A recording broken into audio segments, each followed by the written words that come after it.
반갑습니다.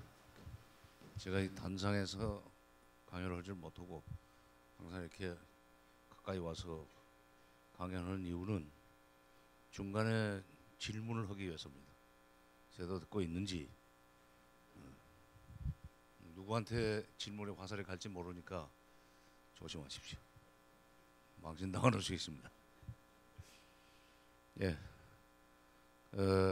우선 어제 오늘 그 기사를 보고 실망하는 분들이 계실지 몰라서 거기에 대해서만 짤막하게 코멘트를 하고 지나가겠습니다.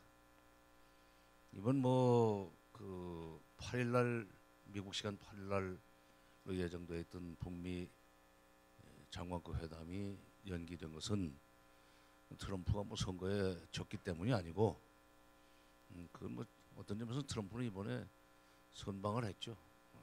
상원은 장악을 했고, 그다음에 하원도 물론 민주당한테 다수 의석을 내주긴 했지만, 그러나 그 반트럼프 정서가 무지하게 높았던 데 비해서는 성적이 좋은 편입니다. 따라서 앞으로 인종 문제라든지 이민자 문제에 관해서는 조금 제동이 걸렸다고 봐야 되지만, 대북 정책에 관해서는 특별히 불리한 정치적 여건은 아니다. 그러면 이번 회담은 왜 연기가 됐느냐?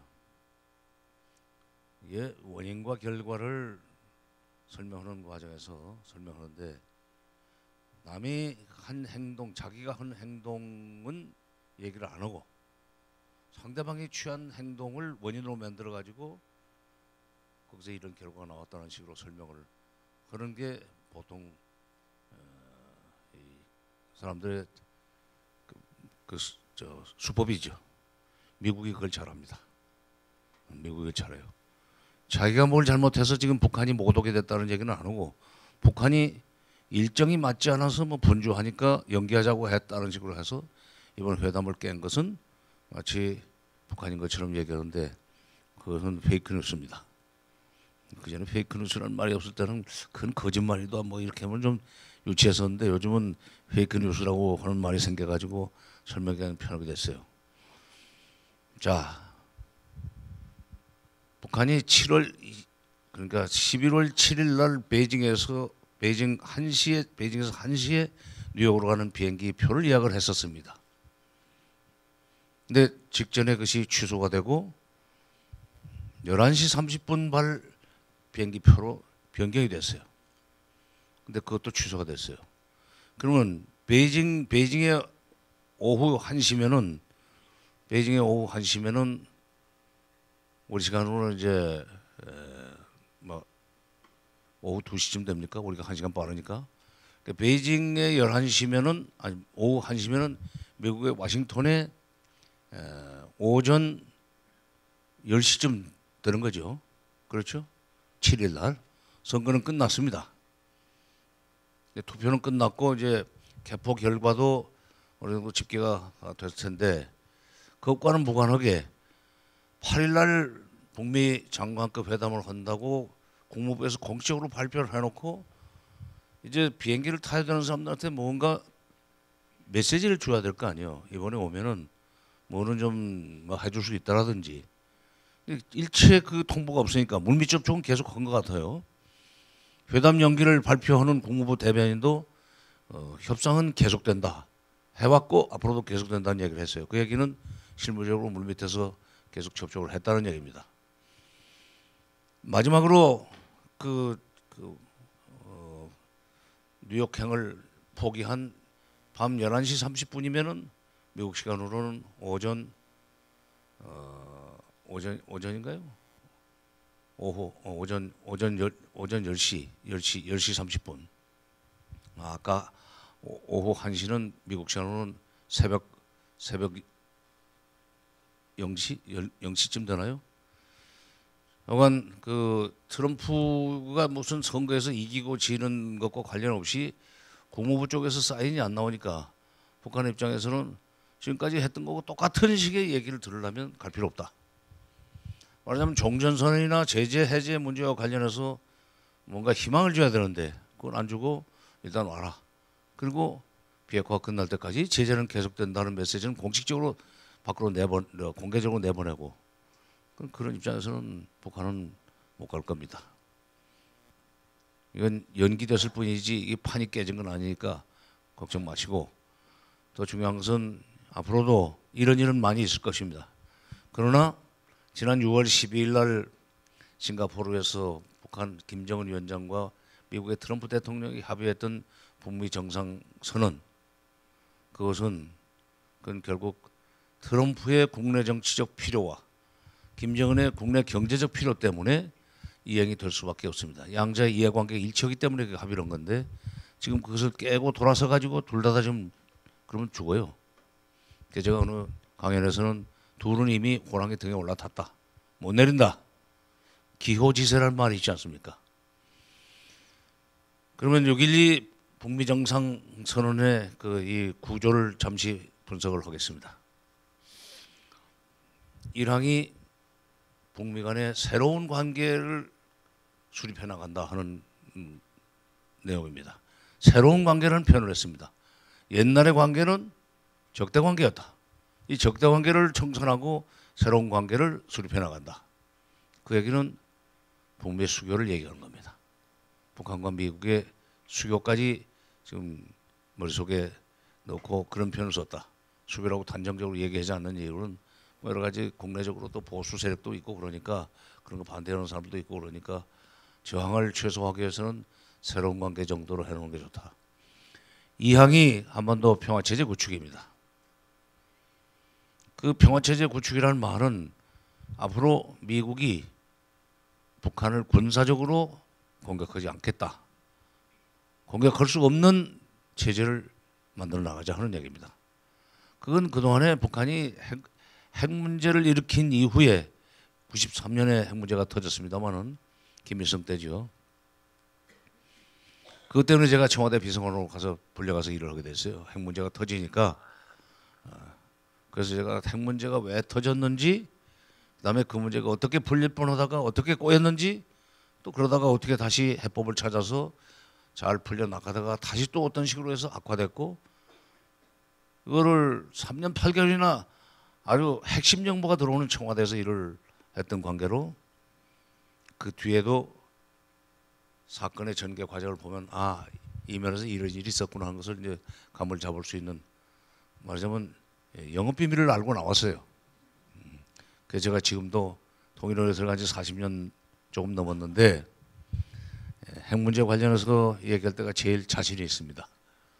바로 그 영업 비밀을 알고 나왔기 때문에 모르는 사람은 이제 뭐 구름 잡는 소리하고 뭐 대충 비 오면 우산 써야 된다는 소리만 하고 말지만은 저는 좀 구체적으로 얘기를 합니다만은, 그러니까 그동안에 북한이 핵을 가지고 핵카드를 왜 가지려고 그러는가, 핵무기를 왜 가지려고 그러는가, 그게 체제 불안 때문에 시작한 겁니다. 80년대 말 90년대 초에 동구라파 국가들이 막 흔들리고 무너졌어요. 소련까지도 쪼개져 버렸어요. USSR, Union of Socialist Soviet Republics가 다 우크라이나고 벨로루스, 에스토니아, 라트비아 이런 과거에 소련이 그야말로 러시아가 강제적으로 공산화시켰던 국가들을 다 풀어주지 않았어요. 그리고 자기네들은 러시아 연방만 남겨놨는데 바로 그런 정도로 사회주의권이 붕괴되는 과정에서 북한은 우리도 그렇게 될지 모른다. 그래서 부랴부랴 남북 총리급 회담을 사실상 제안하고 거기서 기본 합의서를 받아냅니다. 남쪽으로부터. 남북 기본 합의서는 남한이 북한을 흡수 통일하지 않겠다는 약속이나 다름없습니다. 91년 12월 13일 날 그것이 서명이 됐는데 그날 회담을 끝내고 서울에서 타결이 됐어요. 회담을 끝내고 개성으로 올라가니까 대표들이 그중에 이제 수행들도 있고 그러지만 대표가 7명이었습니다. 총리부터 시작해서 말석까지가. 그때 맨 말석 대표가 별 한 개를 달고 있던 조선인민군 육군 소장, 거기는 별 한 개가 소장이니까 육군 소장 김영철입니다. 지금 통전부장 그리고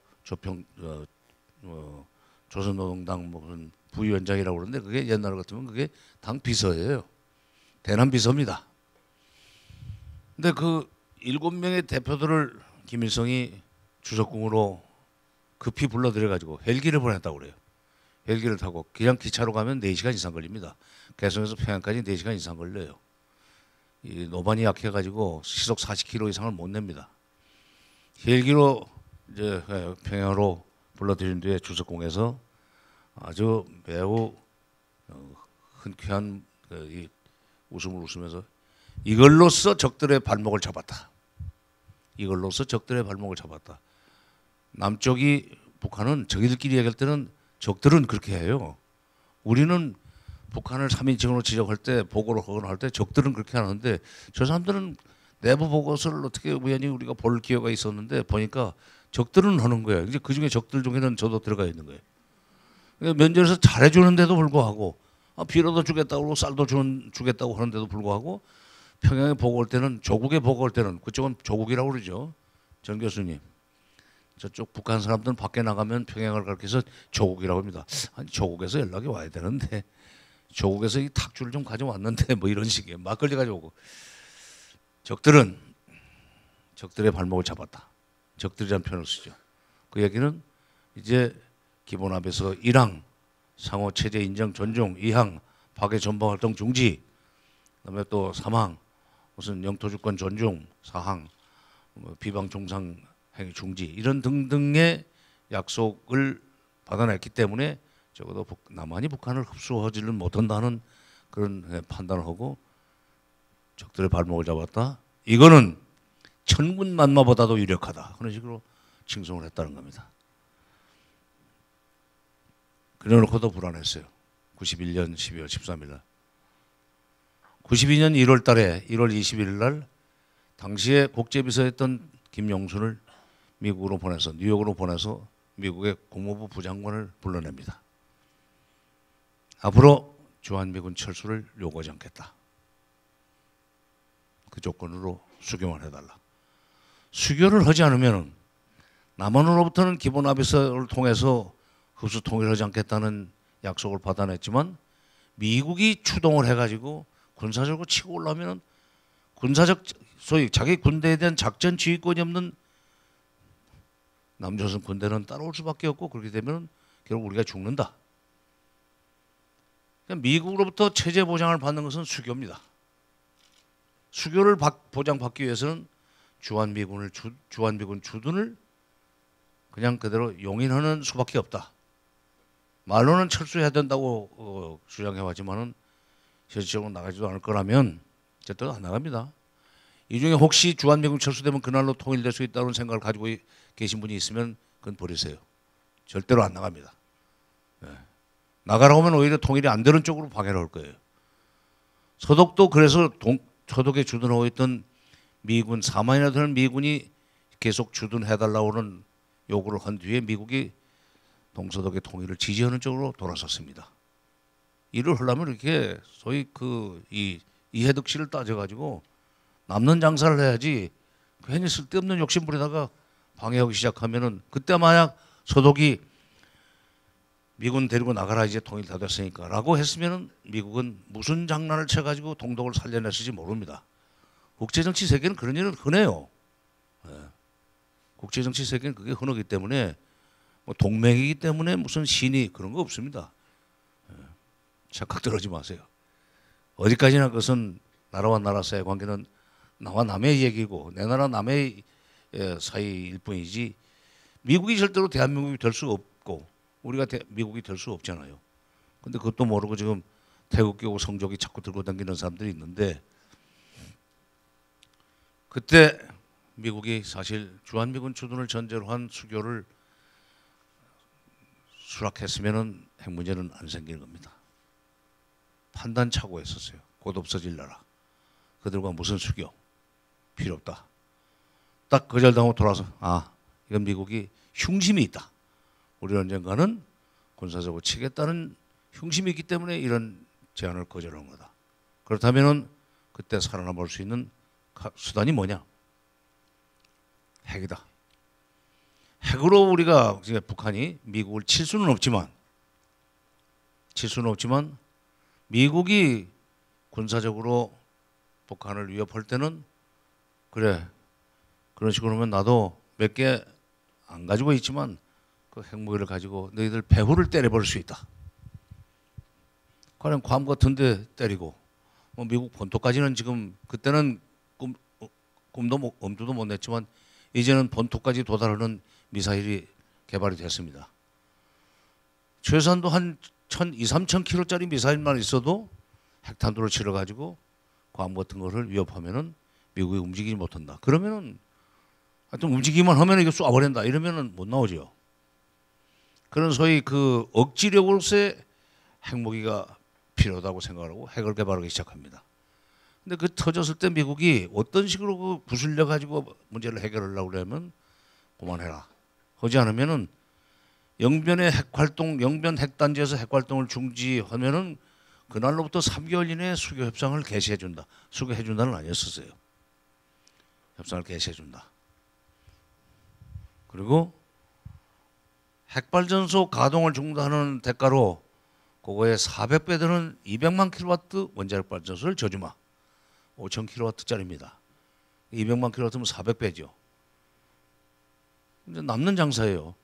200만 킬로와트면은 북한의 전력 생산 능력이 현실적으로 그 당시에 250~60만 킬로와트밖에 안 될 때입니다. 시설 용량으로는 사진 찍으면 한 760~70만 킬로 나오게 돼 있는 발전소 규모들이 있지만 이건 뭐 그쪽에서 솔직히 얘기했어요.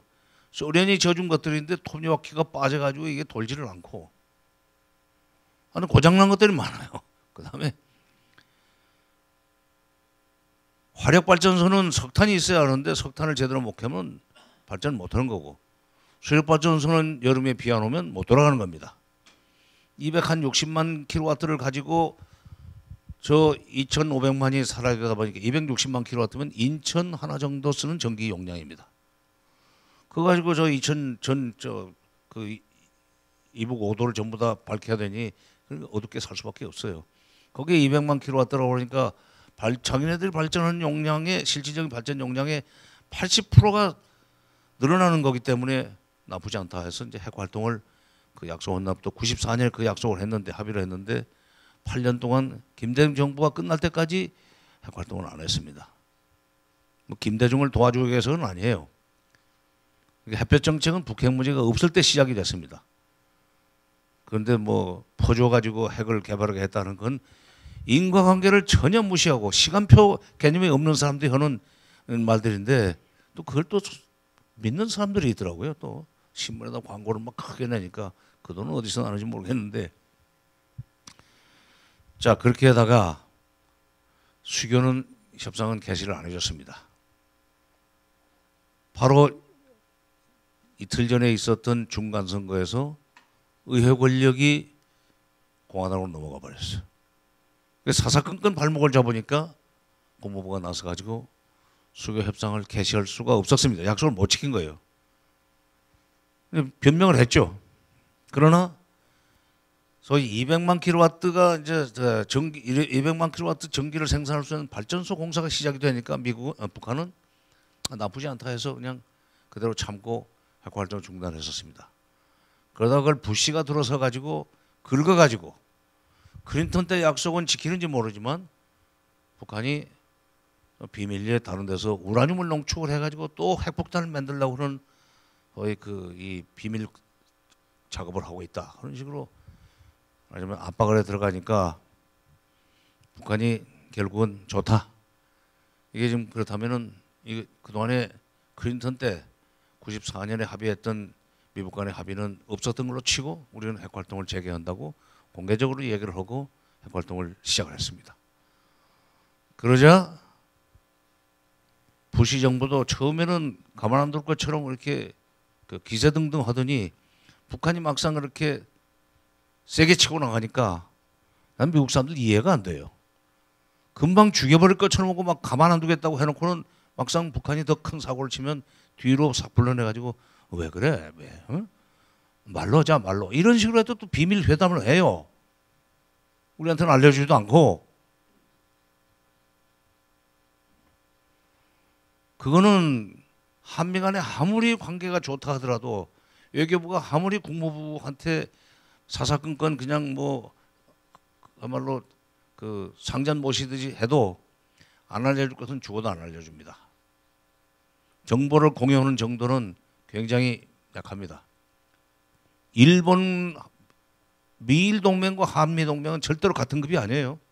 착각하지 마십시오. 미국이 맺은 동맹에도 ABC가 있어요. 한국은 절대로 미일 동맹만큼 강력하지 않습니다. 미국에서 대접을 잘 안 해요. 여기서는 그냥 대단히 미국이 자기하고 같이 동맹 맺어준 것을 가문의 영광처럼 생각하고 그러는데 대충 하는 상태예요. 여긴 안 알려주는 정보가 많습니다. 자, 부시가 그렇게 해가지고 또 살살 불러내서 회담이 시작됐어요. 이번에는 북미 양자만의 회담이 아니라 육국이 회담을 하자. 남북, 미, 중, 러일 육국이 하자. 근데 그때 그 육자 회담을 제안하면서도 미국이 했다는 얘기가 한 얘기 들어보면 참 가당치도 않습니다. 이게 미국 사람들의 판단의 수준이 어딘가를 지금 제가 얘기하는 거예요. 이건 절대로 반미 조장 조장하려고 하는 거 아닙니다. 이런 문제는 팩트를 알아야 되기 때문에 보니까 여기 이제 뭐 박종환 목사님도 강연하시고 김성재 장관도 강연하시고 여기 한신대 졸업생 중에 명사들이 많이 가져갔었던데 그분들은 이런 얘기는 모르실 거예요. 네. 그분들은 다 이 성층권 위에 얘기만 했을 거고 저는 아주 저 시장 바닥에 얘기를 하니까 여러분들한테는 좀 색다를 수 있겠습니다. 진지는 그 막 기름기가 많은 음식만 먹다가 이렇게 아주 고추장에 들어간 칼칼한 음식을 먹으면 맛이 좋겠지. 자, 그렇게 해서 육자회담을 여는데 미국 사람들이 뭐라고 하냐면은 1대1로 하니까 안 되겠더라. 5대1로 포위를 해서 북한을 굴복시키자. 그게 육자회담의 논리였었습니다. 그러나 미국이 그렇게 하는데 한국이 그렇게 해서 안 돼. 우리는 알아요. 북한이 그렇게 해서 굴복할 상대가 아니라는 우리는 압니다. 왜? 우리는 식민지 경험도 있고 그동안에 대국에 시달렸던 경험을 가지고 있기 때문에 중국한테 원나라 때는 뭐 공녀라고 해서 여자를 얼마나 많이 갖다 바쳤습니까? 나쁜 놈들. 그리고 청나라 때도 그렇고 사사건건 청나라에 물어보지 않았어요. 명나라에 물어보고 중국을 상국으로 모시고 중국은 조선이나 고려를 속국으로 속국시하고 이런 식으로 이제 살아왔고 그 다음에 또 전쟁이 끝나자 조선이 망한 뒤에 일본한테 먹혔고 일본 36년 통치를 받는 동안에 일본 사람들한테 정말 사람 취급도 못 받고 시달렸고 그 해방 후에는 소련 통치받았지 북한은. 우리는 또 미국 휘하에 들어갔고 말하자면 대국한테 시달렸던 작은 나라 민족주의가 가지고 있는 저항성에 대한 식견이 없습니다. 미국은. 그래서 월남전쟁도 그래서 망하는 거예요. 월남 사람들이 그게 덩치도 작고 뭐 기운이 있습니까? 어? 미국 사람들이 진짜 이렇게만 해도 넘어가게 생긴 아니 트럼프가 가서 뭐 월남 대통령은 진짜 이렇게만 해도 넘어가게 생겼는데 그런데도 그 사람들이 그 끈질김 저항성 이것 때문에 결국 미국이 64년에 전쟁을 일으켰지만 사실상 71년부터는 손들고 나가기 시작하잖아요. 바로 그 작은 나라 식민지 지배 피지배 경험을 가지고 있는 나라들이 민족주의의 저항성에 대한 인식이 없어요. 그리고 찍어 누르면 저희들이 막 꼼짝 못하고 굽혀 들어온다는 생각만 하죠. 6대1로 포위를 해서 5대1로 포위를 해서 북한의 핵을 갖지 못하도록 하자. 자, 그래도 그 회담은 계속됩니다. 그래가지고 2005년 9월 19일 날 전 세계가 드디어 이걸로서 북핵 문제는 해결될 수 있게 됐다. 북핵 문제 해결의 훌륭한 로드맵이다라는 칭송을 받은 이른바 9.19 공동성명이라는 것이 합의가 됩니다. 그 합의는 어떻게 되냐? 1. 북한의 핵활동 중지, 비핵화. 2. 북미 수교, 일북 수교. 3. 경제 지원. 4. 정전체제를 평화체제로 전환. 5. 이상의 합의사항은 말대말 행동도 행동으로 이행한다.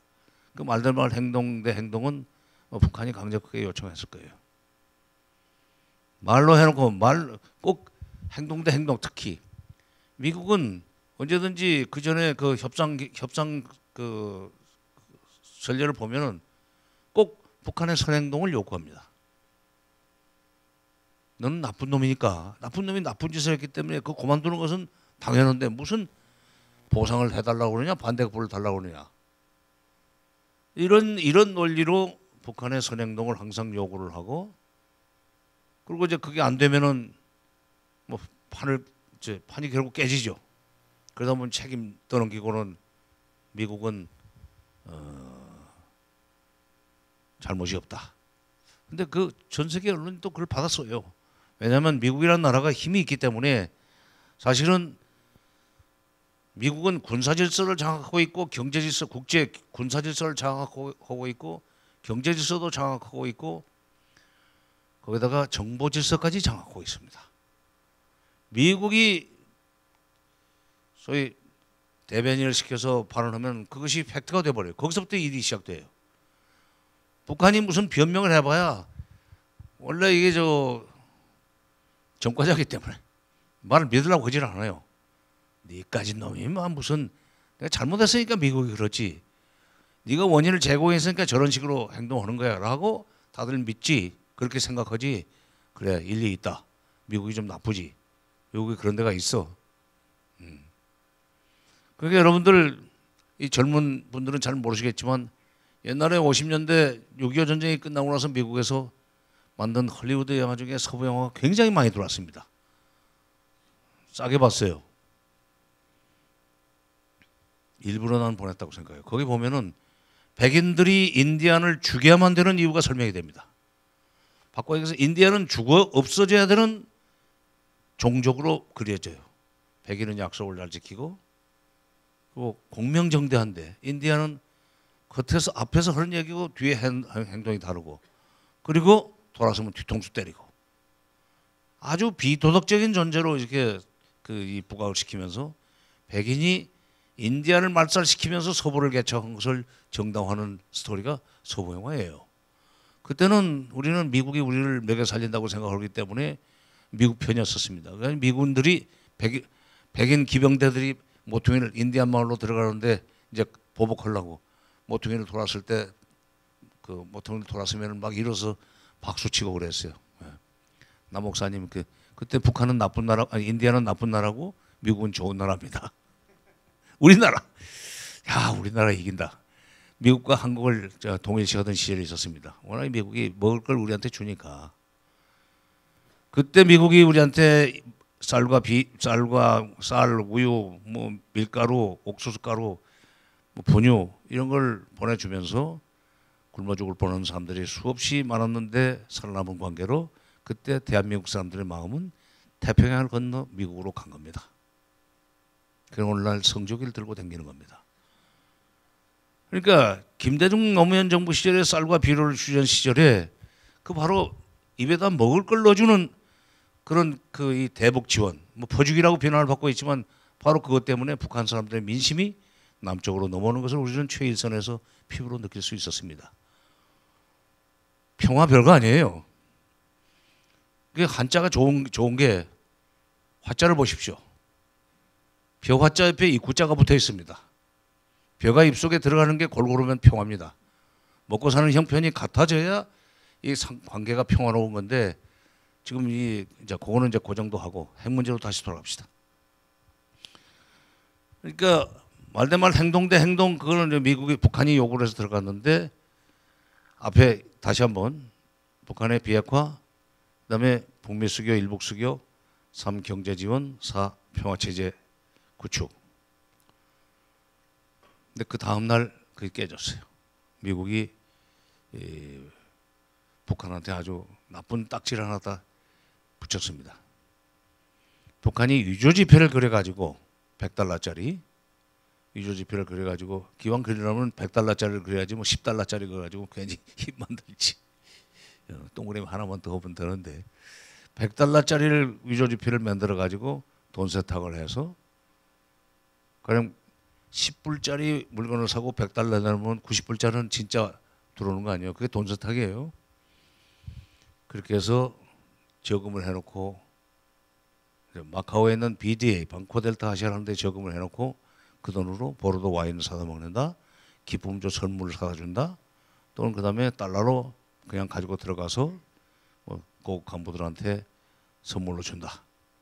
소위 나쁜 독재자가 통치자금으로 쓰기 때문에 그 돈 내주면 안 된다. 이런 식으로 나쁜 딱지를 보시니까 북한이 좋다. 어저께 이런 훌륭한 약속을 하고 뒤로 지금 이런 짓을 하는 것은 어저께 약속을 이행을 본심은 이행할 생각이 없었다는 얘기다. 그러면 우리도 안 한다. 그리고 그때부터 다시 핵실험을 핵활동을 시작한 뒤에 정확하게 1년 후에 1차 핵실험을 성공시킵니다.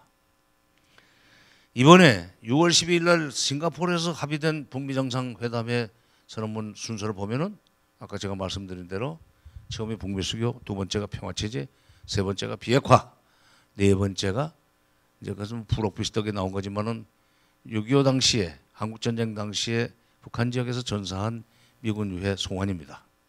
그것은 그냥 뭐라 그래, 디저트예요, 디저트. 예. 메인 요리는 이 세 개입니다.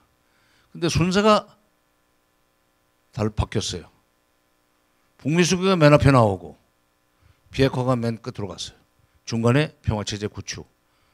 이건 그 북핵 문제가 터진 이후에 김일성, 김정일 때까지 일관되게 북한이 주장했던 이 논리는 뭐냐면 미국이 우리를 군사적으로 치지 않겠다는 약속만 하고 수교만 해준다면 우리가 왜 핵을 갖겠느냐. 핵까지 필요 없다. 이게 핵을 가질 수밖에 없도록 만드는 건 미국이다. 그거는 적대시 정책이다. 그러니까 적대시 정책을 거둬들이고 그리고 수교만 해주면 우리도 경제적으로 좀 잘 살 수 있게 될 텐데 그걸 안 해주니까 우리는 맞아 죽지 않게 해서 이거라도 가지고 있어야 된다. 그거였거든요. 근데 이번에는 북미 수교가 맨 앞에 나오고 두 번째 평화체제가 나왔어요. 북미 수교는 외교적으로 북한을 잘 대해주겠다는 거고 평화체제는 군사적으로 치지 않겠다는 약속입니다. 정전협정을 평화협정으로 바꾸는 그 법적인 이 성격 변화가 있지만 어쨌건 미국이 군사적으로 치지 않겠다는 얘기죠. 그러면 북한이 비핵화를 하겠다는 것으로 이렇게 삼미일체로 합의가 됐어요. 순서가 바뀌었다는 사실에 주목하십시오. 그러니까 왜 그렇게 만들었느냐? 왜 그렇게 됐느냐? 김정은이가 4월 27일 날 여기 도보다리 대화에서 문재인 대통령한테 했다는 얘기가 나중에 공개가 됐는데 그 얘기가 바로 6.12 북미 정상선언에 사실은 기본으로서는 로직이 됩니다. 미국이 종전하고 그다음에 불가침만 약속해 준다면 우리가 왜 핵을 가지고 경제적으로 어렵게 살겠습니까? 나는 그 핵을 버리고라도 경제적으로 우리 인민들을 좀 잘 살게 해주고 싶습니다. 그리고 우리가 개방을 한다면 우리는 중국식보다 베트남식으로 하고 싶습니다. 중국식과 베트남식의 차이는 중국의 경우에 78년 12월 13일 날 전 교수님, 내 날짜 기억은 정확하니까 의심 오지 마시라요. 78년 12월 13일 날, 18일 날 13기 삼중전을 공산당 삼중전을 열어가지고 4개 현대화 방침을 결정합니다. 중국의 개방 계획을 결정합니다. 그리고 1월 1일 날 북미 수교를 합니다. 72년 2월 초에 닉슨, 2월 4일 날 상해 닉슨과 주울레 사이의 상해 공동성명이 나온 뒤에 닉슨의 방중이 이 결과죠. 그리고 7년 동안 수교 준비를 계속했어요. 중간에 미국과 중국이 대사관을 설치하기 전에 일반 대표부를 교환했었습니다. 그때 중국에 나가 있던 일반 대표부의 초대 대표가 나중에 대통령이 된 아버지 부시입니다. 아마 CIA 국장을 하고 어디 갔을 거예요. 그러니까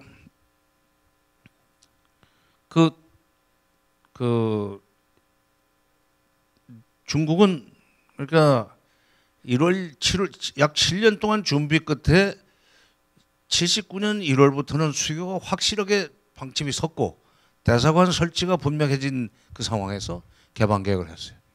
근데 베트남은 85년에 일단 개방을 합니다. 근데 75년에 이제 그 75년에 월남이 공산화됐지만은 약 10년 동안 미월 관계가 상당히 불편하고 적대적이었는데 서서히 시간 가면서 미국의 대외 정책의 필요상 중국 때문에 중국을 압박해야 될 필요가 있기 때문에 중국과 국경을 맞대고 있는 베트남을 미국이 자기 편으로 끌어들일 필요가 있었습니다. 그러면서 미국의 월남에 대한 적대 행위가 자꾸 감소가 되니까 그러니까 베트남은 그걸 믿고 일단 개방 계약을 합니다. 그리고 막상 수교는 95년에 마무리가 돼요. 그러니까 선 개방 후 수교가 베트남식이고 그다음에 선 수교 후 개방 이게 중국식인데 어쨌든 중요한 것은 미국이 종전하고 불가침만 약속해 준다면 우리가 왜 핵을 가지고 경제적으로 어렵게 살겠습니까? 이게 핵을 가지고 있으면 경제적으로 어렵게 산다는 걸 인정하는 거예요. 또 이걸 내려놓고 경제적으로 넉넉하게 살고 싶다. 수교가 되면 어떤 효과가 있느냐? 우선 제재는 끝나는 겁니다. 그전에도 제재는 해제도 해야 되겠지만 미국 수교가 되면은 미국의 기업들이 맘 놓고 북한에 투자할 수 있고 미국 눈치를 보는 많은 나라들이 북한에 투자를 할 수가 있어요. 북한은 지금 외부의 자본이 안 들어가기 때문에 경제가 저렇게 더 이상 크지를 못합니다. 특히 미국과 수교를 하고 나면 미국이 결정권을 가지고 있는 아시아개발은행 ADB나 월드뱅크의 장기 저리 차관이 북한에 들어갈 수 있습니다. 장기 저리 차관이 들어가면 북한의 소위 그 SOC, 사역한 철도, 도로, 항만 이거 현대화는 금방 해요. 돈 있으면 금방 되는 거예요. 그것은 돈이 없어서 못 하는 거지.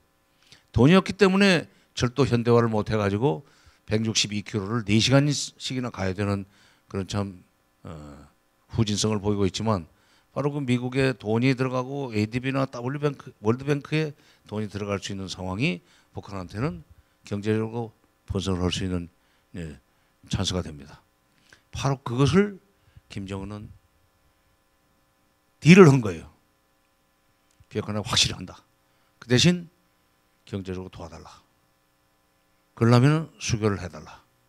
그리고 군사적으로 치지 않겠다는 약속만 하면은 나 핵은 얼마든지 내려올 수 있다. 근데 그렇게 되게 된 미국이 그전에는 이 트럼프 이전에는 오바마 때까지는 미국이 북한을 우습게 봐가지고 니까지 것들이 핵을 가지고 우리와 1대1로 협상을 하는 것 자체가 가짜다. 핵실험 4번, 5번 해봐. 어디다 쓸 거야, 근데 그걸. 사실 핵실험을 6번 해서 무슨 뭐 핵폭탄을 40개 가지고 있는지 50개 가지고 있는지 좀 불분명하지만 핵폭탄을 뭐 설사 60개를 가지고 있다 할지라도 그거 가지고 있으면 모릅니까? 그것을 실어 가지고 미국 본토를 때릴 수 있는 사거리가 나오는 ICBM 대륙간 탄도미사일이 없으면은 그것은 그야말로 무용지물이에요. 폭탄은 이 미사일이 없으면 무용지물입니다. 그 들고 와서 뭐 일제말이 아니라 일제말이죠. 가미가제 특공대식으로 폭탄을 안고 막 그냥 미 항공모함에 뛰어들고 하는 그런 식의 이 공격을 할 수도 없고 이 미사일이 있어야 돼요. 근데 그동안에 미사일 거리 때문에 미국이 북한을 상종 안 해줬던 겁니다. 김정일 때 그렇게 핵을 가지고 무슨 핵실험을 하고 이 정도 됐으면 우리를 이때로 상대해주고 수교 문제를 풀어달라 하는 식으로 국어를 했건만 애거를 했건만 상종을 안 했어요. 근데 김정은 때 들어와가지고 김정일보다도 김정은이가 훨씬 더 어떻게 보면은 통이 크다고 그럴까 좀 공격적인 것 같아요. 김정일 때는 2006년 10월 9일 날 핵실험, 2009년 5월 25일 날 핵실험 2번 하고는 11년 12월 17일 날 김정일이가 세상을 떴는데 그날로부터 정권을 휘어잡은 김정은이는 집권해가지고 그 자기 임기 중에 4번 핵실험을 더 했습니다. 작년 9월 3일까지. 그 다음에 2012년부터 작년 11월 29일까지 약 6년 동안에 장거리 미사일 발사를 90번을 했습니다. 6년 동안에 90번이면 1년에 1.15회입니다. 한 달에 1.25회씩 했다는 얘기예요. 사거리 늘려가지고 실험을 해가지고 성공. 그다음에 더 늘리려고 그러다가 실패. 그럼 또 다시 연구해가지고 또 늘어난 걸 성공. 이렇게 하다가 작년 7월 4일 날 10,000km짜리가 나왔어요. 고각으로 쏘지만은 정상 각도로 쏘는 거에 10,000km가 나온다는 건 코사인, 사인, 탄젠트만 배운 사람 중학교 수학만 해도 다 나오는 겁니다. 그거.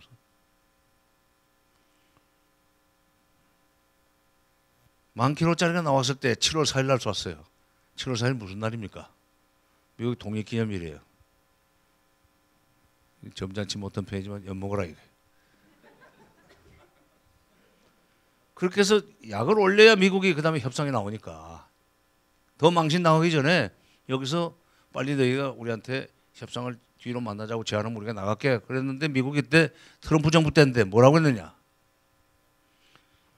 미국의 과학자라고 하는 사람들도 어떤 점에서는 신통치 않은 것이 신통치 않다기보다는 미국 사람들이 가지고 있는 미국 우월주의 그다음에 타민족 내지는 타국가에 대한 소위 무시 이거에서 비롯된 소위 오판이라고 생각이 됩니다만은 앞으로 워싱턴 뉴욕까지 도달할 수 있는 거리인 12,000-13,000km짜리 ICBM을 개발하려면 최소한도 2-3년은 더 걸릴 것이다. 그동안에 최대 압박으로 굴복을 시킬 수 있다. 지금 뭐 GDP 총액 400억 달러밖에 안 되는 400억 달러면 우리나라 1년 국방비 예산입니다. 그게 400억 달러밖에 안 되는 1,600달러짜리 1인당 국민소득 1,600달러짜리 저 조그마한 나라 지금까지 것들이 어떻게 그 2,000km, 3,000km를 만들어내느냐 10,000km까지는 쉽지만 그다음부터 이게 뭐 속도가 빨라지는 것이 아니라 그 기술 발전 속도가 체감하는 법인데 지금까지 것들이 이렇게 방심했었어요. 4개월 25일 만에 3,000km가 늘어나 버렸습니다. 그리고 트럼프 입이 싹 닫아 버렸어요. 그럼 김정은은 왜 그런 짓을 했는가? 지가 이제 3대 세습을 했는데 아버지 때 김일성, 김정일이가 그러니까 김일성 94년 7월 달에 세상 뜨고 김정일이가 2011년 12월 달에 세상 뜰 때까지 약 실질적으로 한 17년 이상을 통치를 했는데 조선노동당 당대회를 열지를 못했습니다. 공산국가에서는 당대회를 일정하게 열어요. 중국은 정확하게 5년마다 열립니다. 북한도 5년마다 열게 되어 있는데 당대회를 열려면은 지난 5년 동안에 이만큼 경제가 좋아졌다. 국제적 지위도 이만큼 좋아졌다. 앞으로 경제를 더 좋게 만들어주겠다. 그리고 국제적 지위도 향상을 하겠다. 앞으로 5년이 지나고 나면 우리는 가령 한 북한의 경우에는 G30 수준까지 갈 수 있다. 이렇게 소위 비전을 제시할 수 있는 근거가 있어야 당대회를 할 수 있는데 못했어요. 80년 김일성 때인 80년 10월 10일 날 6차 당대회를 하고 김일성도 그 이상 94년 죽을 때까지 14년 동안에 당대회를 2번, 3번까지도 하고 갈 수 있는데 못하고 갔어요. 김정일은 재임 중에 한 번도 못했습니다. 김정은이가 들어서 가지고 박봉주라는 사람을 다시 내각 총리로 불러내 가지고 시장경제 원리를 과감하게 도입하기 시작하면서 평양 시내가 제가 10년 5개월 만에 갔다 왔는데 10년 전에 비해서 평양 시내가 완전히 달라졌어요. 쉽게 얘기해서 내수 경제는 좋다는 얘기입니다. 고층 빌딩들이 막 늘어나고 종이로 만든 거 아니에요? 네.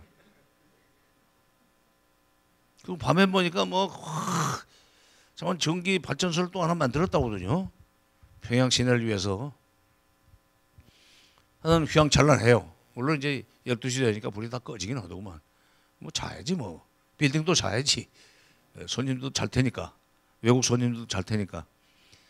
어쨌든 박봉주가 다시 내각 총리가 돼가지고 소위 장마당 개수가 늘어나면서 내수 경제는 그대로 굴러가다 보니까 더 좋게 해주고 싶다. 근데 북한에는 어떤 비원이 있느냐? 김일성이도 썼던 용어고 김정일도 썼던 용어인데 김일성이 집권을 하면서 소위 일제 때 못 살았고 뭐 쌀농사지면 다 뺏기고 뭐 핍박받고 그러던 그런 시절에 조선 사람들이 가지고 있는 꿈이라는 것은 기와집에서 비단원 있고 쌀밥에 고깃국 먹고 싶어는 뭐라고 이제 성격 규정을 했어요. 기와집에서 비단 옷 입고 이 쌀밥에 고깃국 먹고 싶어하는 우리 인민들의 세계적 염원을 이제 노동당 시대에는 기필코 달성하겠습니다 하고 이제 소위 비전을 제시했습니다. 모두 갔어요. 김정일은 이제 94년 7월 8일, 7월 9일부터 실질적으로 권력을 행사했지만 98년부터 본격적으로 국방위원회 위원장이라고 이제 공식적으로 활동을 시작했는데 그때도 바로 기와집에서 비단 옷 입고 쌀밥에 고깃국 먹고 싶어하는 우리 인민들의 세계적 염원을 2000년대는 기필코 완수해야 되겠습니다 하고 시작했단 말이에요. 모두 같습니다. 바로 그 세습 때로는 그 소위 그 민족의 비원, 북한의 최고 권력자로서 인민들에게 되돌려줘야 될 그런 어떤 경제적 성과, 이것을 나는 좀 해야 되겠다. 그러다 보면은 경제개혁을 새로 수입해가지고 뭔가 지금 보여줘야 되겠는데 이 조건이 있다. 바로 외부 투자가 들어야 된다. 그래서 2016년 5월 달에 36년 만에 당대회를 열어가지고 국가경제발전 5개년 전략이라는 것을 수립을 했습니다. 5년 후에 이렇게 2020년까지는 경제를 획기적으로 발전시켜서 인민들이 진짜 기와집에서 비단 옷 입고 쌀밥에 고깃국 먹을 수 있도록 해주겠다라는 식의 메시지를 보낸 거예요. 그래놓고는 이제 이러려면은 미국이 우리를 1대1로 상대해서 수교까지 해줘야 되는데 수교를 그동안에 간청을 했건만 안 들어주는데 이걸 하려면 어떻게 하냐. 돌려차는 수밖에 없다. 무시 못할 정도, 미국이 무시 못할 정도로 핵 능력을 강화하면 그때는 우리를 돌아볼 거다. 작년 7월 달에 베를린에서 만났다고 그랬나요? 조구련? 그때 뭐 교류 협력 다 필요 없고 연말까지는 일단 미국 놈들하고 한판 붙을 각오로 그 온 힘을 그쪽에 집중할 테니까 그 말 꺼내지 말라고 그랬다면서요. 바로 그겁니다. 작년 한 해 동안 남북 교류 협력 필요 없다. 괜히 그거 가지고 소위 그 미국과 그야말로 건곤일척의 자세로 한바탕 붙어야 되는데 괜히 남조선에서 무슨 뭐 기독교 단체가 가지고 오는 쌀이나 뭐 옥수수나 뭐 밀가루 이런 거 받고 오면 그러니까 환한 표정을 지어야 되는데 화해 협력 쪽으로 간다고 생각해가지고 또 미국에서 또 쓸데없는 간섭이나 할 거고 그러니까 다 틀어막고 죽으라고 해가지고 결국 4개월 25일 만에 3,000kg짜리가 늘어나니까 트럼프도 입을 닫았습니다. 그러고 나서 이제 김정은이는 어떤 생각을 했냐. 가만 보니까 문재인이 처음에는 무슨 트럼프의 푸들이라는 비난도 받고 그러던데 가만 보니까 트럼프를 좀 잡은 것 같다. 문재인 등에 업혀서 결국 트럼프를 만나러 가자. 그러려면 문재인 노래를 부르는 평창올림픽에 가주자. 그래서 1월 1일 날 시장사에서 평창올림픽에 가겠다. 그리고 그러려면 그러자. 그래서 가겠다. 그러니까 바로 우리 정부가 그 다음날 회담하자. 그랬더니 4일날 9일날 만나자. 답이 왔어요. 9일날 뭐 장관급 회담을 열었지만 그게 본질이 아니에요. 9일날 개막식에 특사단을 보내겠다고 하면서 축하 뭐 특사단을 보내겠다고 하면서 막상 그날 서열상으로는 훨씬 높은 것이 김영남이지만은 그 영감님은 그저 뭐 조선조 시대 황희정승 네 말도 옳고 네 말도 옳고 다 그러기 때문에 그분은 호박의 침죽이에요. 소용없어요. 나보고는 계속 그동안에 국회를 잘 운영해줘서 고맙습니다 그러는 거예요. 정세균하고 정세현도 혼동하는 문제였지. 지난번 판문점에서 냉면 먹는 날 만났더니 그래요. 어? 자, 그래서 이제 그 김여정을 보내지 않습니까? 김여정이 그 문재인 대통령의 평양 방문을 초청하는 친서를 가져오지 않았어요. 그걸 받고 이거는 이제 남북 정상회담 하자는 얘기인데 남북 정상회담을 그냥 해서는 안 되고 이걸 계기로 해서 미북 대화를 성사시켜줘야 하는 판단을 하고 우리 특사를 3월 5일 날 평양에 보내지 않았습니까? 정의용 안보실장과 서훈 국정원장을 같이 보냈는데 바로 그 정의용 서훈 두 사람이 가서 김정은 위원장으로부터 들은 얘기를 그대로 트럼프한테 전달해 주니까 트럼프가 45분 만에 좋다. 내가 김정은과 회담하겠다고 결정해 버렸어요. 왜 그랬는가? 그건 혹시 질문 나오면 내가 답변할게요. 질문 하나 지금 이제 숙명여고 선생처럼 문제를 하나 누서 답을 누설했어요. 자, 근데 4월 27일 남북 정상회담 날짜가 잡힌 뒤에 그 사람은 4월 20일 날 다시 당 중앙위원회 7기 3차 전원회의라는 걸 열고 이제는 핵은 끝났다. 경제로 올인한다. 사회주의 경제 건설의 총력을 경주한다는 것을 방침을 정해놓고 나왔습니다. 그러니까 남북 정상회담을 하려고 하면서 완전한 비핵화를 요구할 것이 뻔히 내다 보이기 때문에 비핵화를 하려면 내부적으로 이제 핵은 끝났다는 얘기를 하고 해야 될 거 아니에요. 미래 핵이라도 이제 그만 개발한다는 건 확실하게 해놓고 나와야 된다는 점에서 그런 회의를 결정을 하고 나왔는데 바로 그 4월 27일 날 정상회담에서 완전한 비핵화라는 표현이 들어가고 그게 6.12 판문점 정상회담으로 아니 6.12 싱가포르 북미 정상회담으로 넘어가서 문서에 베끼죠. 근데 그게 이제 맨 뒤에 비핵화를 한다고 그랬지만 북한으로서는 트럼프를 만난 김에 북미 수교해달라. 그다음에 군사력 치지 않겠다는 약속만 해주면 이건 핵은 얼마든지 내놓겠다. 그런 식으로 이제 합의를 했습니다. 지금 6.12 공동선언, 북미 정상 공동선언의 이행이 약간 지체되고 있는데 조금 조급해하는 분들도 있어요. 왜 이렇게 느리냐고. 작년 생각해 보십시오. 4월 6.24설, 8월 6.24설, 10월 6.24설 언제 전쟁 날지 몰라가지고 트럼프는 좀 입 좀 닫았으면 좋겠는데 트럼프가 뭐 그 트럼프 입은 또 말할 때 보니까 독특하대요. 입이 뾰족하게 튀어나오면서 말하더구만. 특수한 그 입술 구조를 가지고 있어요. 그게. 아니 그 사람 말할 때 보면 입이 동그랗게 돼서 앞으로 나와요. 자, 그러니까 그 이 지금까지 북핵 문제 25년 북핵 역사가 지금 25년이 됐는데 25년 동안 맨날 다람쥐 쳇바퀴 돌듯 했던 것은 항상 미국이 북한의 선행동을 요구했기 때문입니다. 근데 이번에는 합의문에는 비핵화는 뒤에 가서 있고 북미 수교 평화체제가 앞으로 나왔다는 건 주목할 일이고 이게 그대로 이제 좀 더디지만 결국은 그 방향으로 갈 수밖에 없습니다. 모두에 제가 말씀드렸듯이 김정은도 여기서 내릴 수 없고 트럼프도 내릴 수 없습니다. 트럼프가 여기서 이런 거창한 일을 벌려놓고 뭐 북한 핑계대고 흐지부지 하다가 말아버리면은 저거는 재선에 절대적인 지장을 초래할 겁니다. 미국 대통령은 국제정치적으로 외교에 있어서 업적도 있어야 되는데 경제만 가지고 되는 게 아니잖아. 한국 같은 나라는 사실 한국 대선에서는 남북관계라든가 외교는 별로 그렇게 이슈가 안 돼요. 경제 전부다.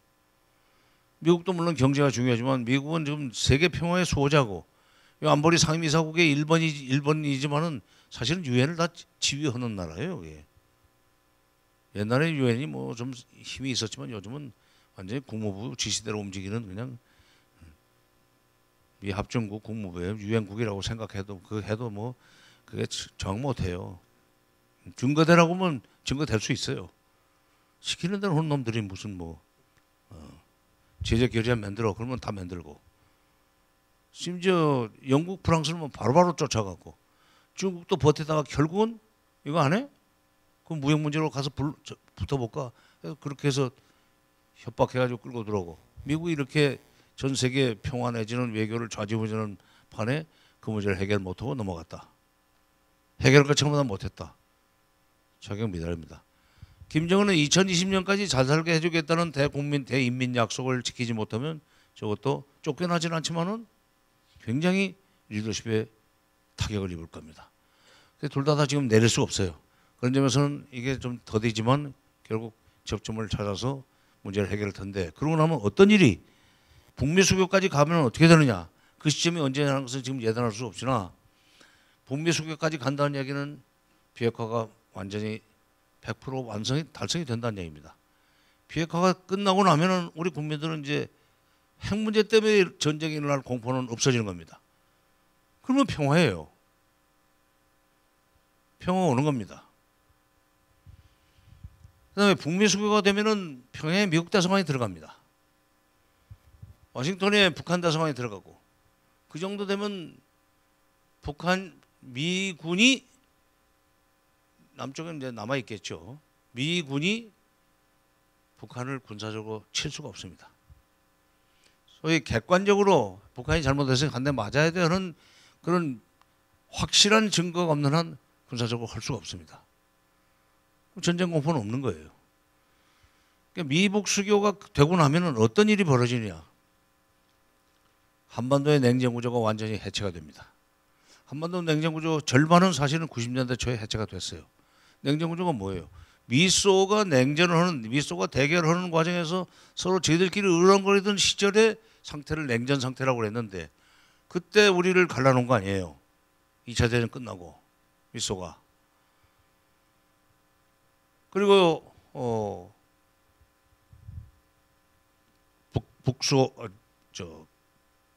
조소라고 그러죠. 북한에서는 조소동맹, 조중동맹 이런 것이 61년에 체결되지 않았습니까? 한미동맹은 좀 일찍 체결이 됐는데 사실 그 소련하고 중국은 북한을 군사적으로 그 동맹 관계까지 만들려고 하지는 않았었어요. 5.16 나고 나서 딱 박정희가 반공을 국시의 제1로 삼고 하면서 딱 아주 당차게 나오니까 아 이거 큰일 났다. 밀고 올라올지 모르겠다 해서 바로 그게 7월 달에 61년 7월 달에 부랴부랴 기차를 타고 모스크바에 쫓아가서 뭐 3일인가 하여튼 매달려 가지고 조소 군사동맹 조약을 체결하고 그 길로 바로 기차를 타고 중국으로 베이징으로 들어가서 조중 동맹 조약을 체결하고 나섰습니다. 그것이 결국 30년 만에 깨지는 거예요. 노태우 대통령 때 77선언에 입각해서 우리가 소련 중국과 수교할 테니까 미국 일본도 북한과 수교해달라고 했던 거 아니에요. 그러니까 우리는 소련과 수교했습니다. 90년 9월 달에. 중국하고는 92년 8월 달에 수교를 했습니다. 바로 북한의 동맹국인 군사적인 막강한 후원자이고 동맹인 소련 중국과 한국이 수교를 함으로써 한반도 냉전구조의 냉전구조는 그때 절반은 해체가 됐어요. 그러나 이제 미국이 그 북일 수교, 북미 수교를 안 해주는 바람에 냉전구조 절반만 남았었습니다. 절반이지만은 이게 반쪽이지만은 그래도 이게 버틸 수 있었어요. 우리 내부에 냉전 구조가 유지되는 걸 전제로 해서 구축됐던 냉전 시대의 그 기득권들이라는 게 있습니다. 반북을 전제로 한 여러 가지 사업들이 있잖아요. 반북을 기본으로 하는 직업도 있고 또 남북 간의 군사적 적대 관계가 계속되는 한 계속 먹거리가 생기는 소위 방산업체들이 있죠. 바로 그 냉전 구조 하에서 번성했던 그 이 기득권들 이것들이 뭉쳐가지고 이제 분단 체제를 계속 끌고 오는 거죠.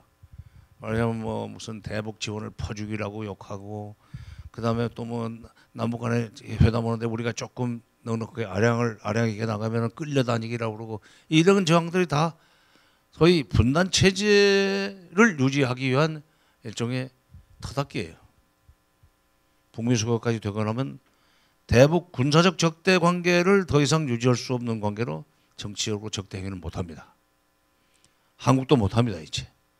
그렇게 되면은 대북 적대를 전제로 하는 소위 이른바 보수 무슨 골통보수? 꼴보수? 설 자리가 없어지는 거예요. 보수도 이제 아주 그런 아주 대북 적대가 아니라 정책의 소위 그 정책을 둘러싼 보수와 진보의 싸움은 있을 수 있지만 북한 핑계대고 모든 것을 정당화하는 그런 시대는 이제 더 이상 오지 않을 겁니다. 냉전구조 해체, 북미 수교가 된다. 이제 6.12 북미 공동선언이 이행되면 북미 수교도 되고 비핵화도 되면 그러면 냉전구조는 마저 해체가 되는 거고 그렇게 되면 절반의 냉전구조에 기대 가지고 명맥을 유지하던 남한 내부의 분단 체제도 허물어지고 그렇게 되면 분단 체제 하에서 호의호식하던 기득권들도 이제 설 자리가 없어집니다. 그걸 예견하기 때문에 지금 벌써 사사건 물고 넣어진 겁니다. 4.27 판문점 선언 비준 동의 못하겠다. 그다음에 냉면 얘기도 내가 저도 한번 거들긴 했지만 이런 거 전부 다 지금 이게 기득권이 허물어지는 거에 대한 일종의 저항이에요. 이게 예고편에 불과하기 때문에 이런데 지금 이제 본영화가 시작이 되면은 아마 그 소위 대북 적대 의식을 전제로 한 기존의 정책 또는 대북 적대 관계가 유지되던 시절에 여러 가지 그 사회 문화 이런 것이 차라리 나섰다 하는 식의 일종의 향수를 불러일으키는 그런 논설도 나오고 무슨 발표하는 사람도 나오고 그럴 겁니다. 이론가들 동원해가지고 마치 불란서 대혁명 이후에 잠시 앙샹 레짐 운동 그 복구 운동이 있었듯이 그런 운동이 잠시 일어나기는 하겠지만 그러나 방향은 이미 정해졌습니다. 속도가 이제 조금 늦어질 수는 있어요. 그러나 이걸 바꿀 수는 없고 지난 6월 26일 날 그 제주도에서 국제 제주 평화 포럼이라는 게 열렸는데 외국 사람들도 많이 들어오는 한 3일 하는 회의죠. 26일 날 제가 한 세션의 사회를 맡았어요. 그래가지고 미국의 한반도 전문가, 일본의 한반도 전문가, 중국의 한반도 전문가, 한국의 한반도 전문가 이렇게 이제 네 분을 모셔놓고 제가 사회를 하는 그래서 4.27 남북 정상회담과 6.12 북미 정상회담의 성과를 토대로 해서 앞으로의 이 한반도 정세가 어떤 식으로 전개될 것인지 예측을 하는 그런 시간이었었습니다. 그때 제가 일본에서 온 한반도 전문가 오코노키 마사오라는 이름을 가진 게이오 대학의 명예교수입니다. 정치학 교수죠. 한국말 잘해요. 동그라미 발음만 조금 못해. 이명박은 자꾸 인면박 그래. 잘 안 되잖아 일본 사람 동그라미. 종로도 전노라고 그러고 영등포 연등포. 문재인 대통령은 운이 좋다. 때마침 김정은과 트럼프를 만났다. 무슨 말이냐? 김정은의 지금 절대적인 필요, 바로 경제를 발전시켜야만 되는 절대적인 필요. 그걸 위해서는 북미 수교를 얻어내야 되고, 그러기 위해서는 핵을 포기하고서라도 그걸 달성하려고 하는 결정을 했다는 사실. 트럼프도 자기 전임자들인 3명의 대통령들이 24년 동안 클린턴 8년, 부시 8년, 오바마 8년 동안 해결하지 못했던 세계 최고의 골치 아픈 국제정치 문제인 핵 문제를 해결했다는 업적. 그걸 가지고 재선도 하고 싶고 상금도 얼마 되는데 모든 정치인들이 노벨 평화상을 좋아해요. 노벨 그 문제를 북핵 김정은과 회담을 하겠다고 하는 걸 어디 가서 연설을 하니까 옆에 있는 사람들이 그 지지자들이 막 노벨 하니까 여러분 그 장면 보셨죠? 입이 막 이만큼 막 치죠. 네. 노벨상은 김영삼 대통령도 김일성이 94년 7월 8일 날 세상을 떴다는 것이 7월 9일 날 12시 방송에 나왔어요. 그 바로 보고를 드리니까 김영삼 대통령이 아쉽다. 정상회담을 못해서 아쉬울까요? 아니면 따놓은 당상인 노벨 평화상이 날아가서 아쉬울까요? 근데 그거보다는 소위 미국 역사상 훌륭한 업적을 남긴 대통령으로 기록되고 싶을까? 저희 정치인들은 게 그런 소위 이 야심이 있죠. 돈이 문제가 아니잖아요. 돈은 이미 벌어놨고. 그러니까 김정은은 경제, 그다음에 트럼프는 국내 정치적 입지 이것 때문에 이건 속도 느리지만 결국 트럼프 임기 내에 이 문제는 고비를 넘기고 결국 원래 합의했던 방향으로 가리라고 보고 그러게 되면은 우리 내부적으로는 이제 한반도에는 냉전 구조가 해체가 되고 분단 체제가 와해가 되면서 많은 사람들은 편히 살게 되지만 분단 체제 하에서 냉전 구조 하에서 소위 호의호식하던 기득권을 누리던 사람들은 이제 저항을 할 거고 그 저항이 제법 세게 일어나고 그때부터는 또 무슨 깃발을 들고 나올지 모르겠습니다만은 데모가 계속되라고 봅니다. 그럴 때 소위 그 인과관계가 시간적으로 틀린 것을 연결시키는 인과관계론을 가지고 페이크 뉴스를 만들어냈을 때 낼 때 속지 마십시오. 이상입니다.